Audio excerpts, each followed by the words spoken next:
So I've been wanting to do a video for a little while about purchasing laptops. This is a question we get all the time. I want to buy a laptop, which one should I buy? Not as easy of an answer as you think. People just assume because we work in the tech industry that we just instantly have an answer for that, and there's not an easy one. Part of the problem is, it's kind of like saying, which new car do I get? Until a car's been out for a little while, do you know if there's any problems with that model? You only can base it on a previous reputation of the company, and unfortunately from Dell to HP to a lot of companies, and HP's even resulted in class action lawsuits, they've had wonderful models, and they've had other models that failed. And they failed miserably to the point of the class action lawsuit.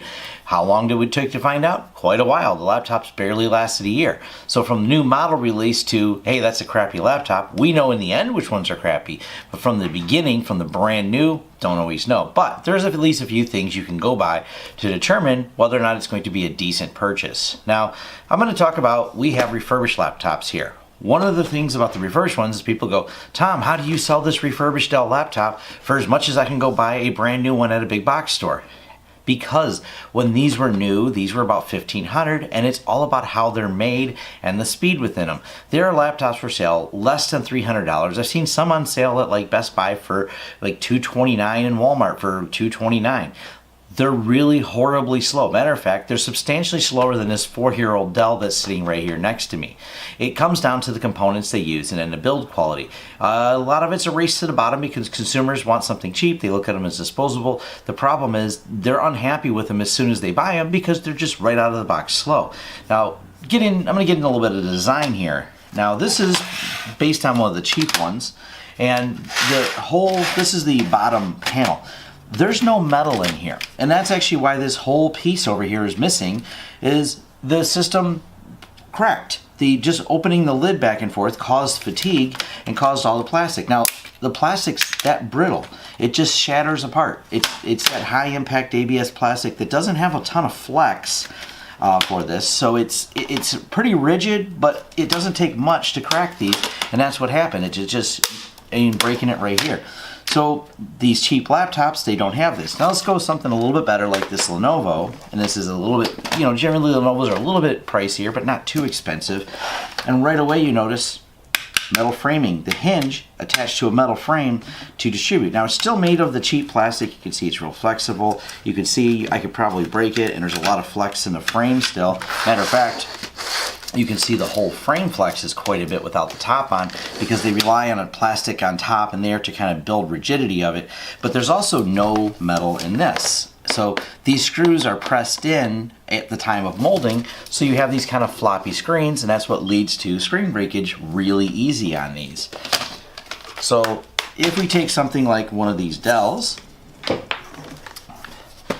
I know this is an older model and it's kind of ugly. This is one of their business class ones. Note how there's no flex. Matter of fact, I can tilt back on the screen and it picks the laptop up. There's not a lot of give. It's really solid, but design-wise, it's a lot better. Now I have another one that I've got taken apart already, and that's this one here.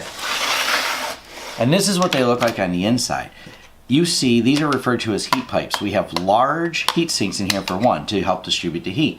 You don't see that in the cheaper laptops. And this Lenovo, even though it's a better one, the heat distribution system is this tiny little fan. It's not very robust.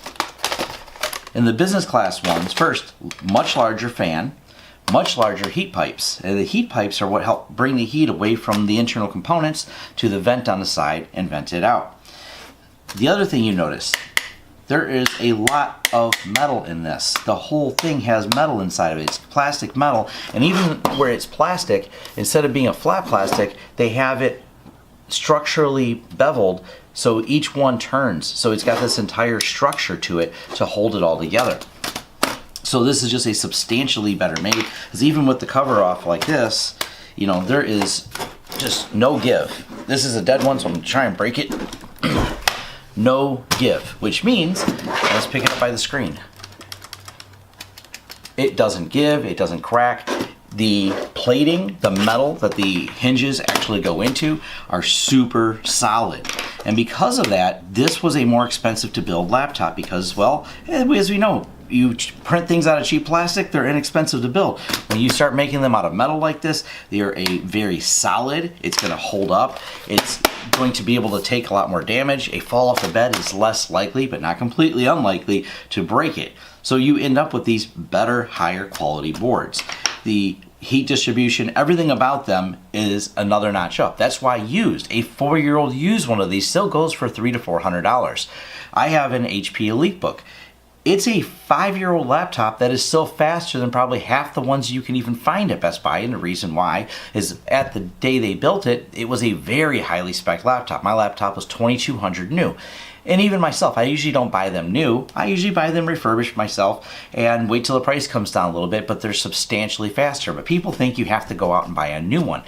That only depends. The refurbished ones, if you get like an i5, is going to be substantially faster than a 229 one that you found at the big box store, even though it's 4 years old. So this is just kind of my quick overview of why you shouldn't get some of the cheaper laptops, especially because they just don't hold up. People are like, oh, my kid wore out the last one last time. I'm like, yeah, kids can be a little rough on them, and they open and close them. They take them to all their college classes.